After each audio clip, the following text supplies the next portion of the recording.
And happy weekend to all. Welcome to the program that analyzes the week that was and helps position you for the week ahead. I'm Maria Bartiromo. President-elect Donald Trump continuing to staff up his second administration at a record pace, putting Pam Bondi in place for AG within hours of Matt Gaetz dropping out, hoping to quickly confirm his cabinet nominees and kick off his America First agenda on day one.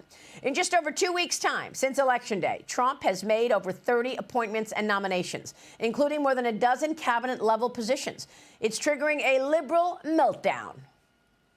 Trump is asking the Republican Senate to confirm the worst cabinet nominees in history. I do think that they are looking to essentially shock and overwhelm the system. I'm halfway between, in a fetal position, depressed and enraged. Let's just realize we're in the chaos again, and here it is. It's just beginning. Alabama Senator Tommy Tuberville this week warning his Republican colleagues against party infighting over Trump's picks, pushing senators to stand against Democrat fear-mongering.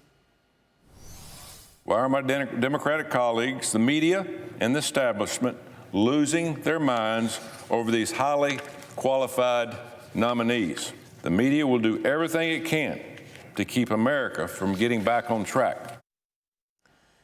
Senator Tuberville joins me right now. And, Senator, it's great to have you. The left seems to be more accepting of Trump's pick of Pam Bondi. What's your take on Pam Bondi for Attorney General, and what is your observation, broadly speaking, about all Trump picks?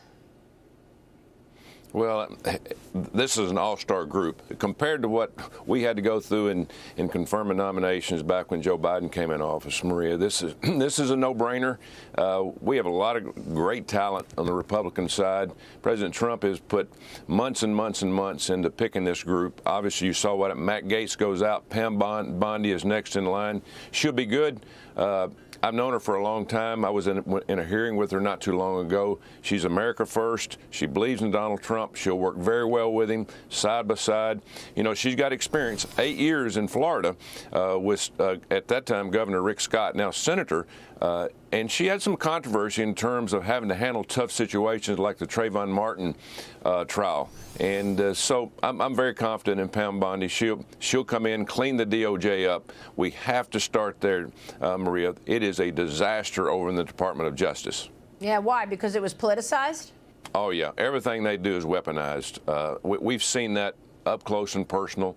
If you do something or make some kind of statement, they will come after you, Maria, with guns blazing. Merrick Garland came in with a chip on his shoulder because he wasn't confirmed in the Supreme Court.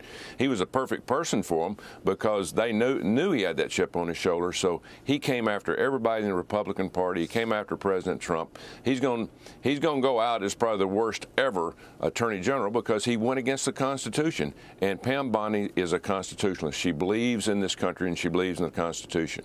Let me move on to this new department. Elon Musk and Vivek Ramaswamy putting out details of their DOGE plan on how to cut government waste. Some of your Democrat colleagues, however, seem to think government efficiency is a bad thing. Here's Senator Elizabeth Warren. Watch. Look, he's talking about doing $2 trillion cuts, financing it with things like taking away people's Social Security, in order to be able to do more giveaways for billionaires. Where do you propose the cuts start? Well, I propose that billionaires give back the money that they are now taking in giant tax cuts. Now, let's just be clear. Vivek and Elon have said nothing about Social Security. So Elizabeth Warren is talking about cutting into Social Security, and no one has discussed that at all. But what are your thoughts on this pushback for this new Department of Energy, Department of Efficiency, rather, pardon me?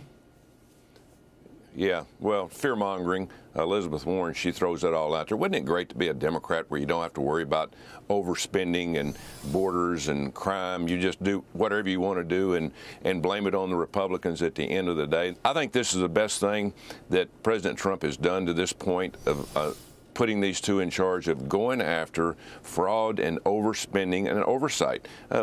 Just look at the military. 7 audits that have not passed muster. We have got to find out where all this money's going. Probably about $4.7 trillion that come into our bank every year from the taxpayers of this country, and we spend $7 trillion. So we can't continue to spend $2 trillion more a year than we bring in, and we've got to cut back. But Medicare and Social Security are not going to be one of those. Again, it's all about fear-mongering. They will bring up any kind of subject to point at Republicans that we're doing the wrong thing for the American people. In terms of paying for the tax cuts, do you expect that tariffs will be included as an offset? Yeah, I've talked to President Trump quite a bit about getting growth back in this country, and that's the only way we can ever pay this debt down. Tariffs are going to be one part of it, but the big thing, Maria, is getting manufacturing back to the country, back in our country, putting people back to work where they have good jobs, good paying jobs, and then the taxes that they pay on that goes back to the federal government. That's the only way we can do this. We can't go out there and tariff everybody to death and think that's going to make ends meet. We're going to have to put people back to work, and we have manufacturing coming back in. I was in office this past week. We had a company out of Australia, and they came to see me because we're moving one of our big manufacturing plants to Huntsville, Alabama, 300 or 400 jobs. It is awesome. What President Trump has already made a huge difference, and he hasn't even been sworn in for office because they see what is happening in our country. Yeah, I see that. You're seeing companies get in line, even adversaries get in line ahead of his return to the White House. I want to get your take on the America First energy policy. That's set to make a comeback under Trump, who's vowing to restart the Keystone XL pipeline on day one. According to Politico, the 1,200-mile project was halted back in 2021 by President Biden on his first day in office, but it would deliver more than 800,000 barrels of Canadian crude oil to the U.S. every day. If completed, Trump and his new pick for Energy Secretary Chris Wright calling it a cornerstone of energy dominance. Do you expect this to have a big impact on that growth you're referring to? Yeah, people don't need to expect immediate impact, obviously, because what's happened, Maria, when they closed this pipeline down, they knew it was going to knock it back a couple of years. You have to inspections, put people back to work. You have to get new permitting.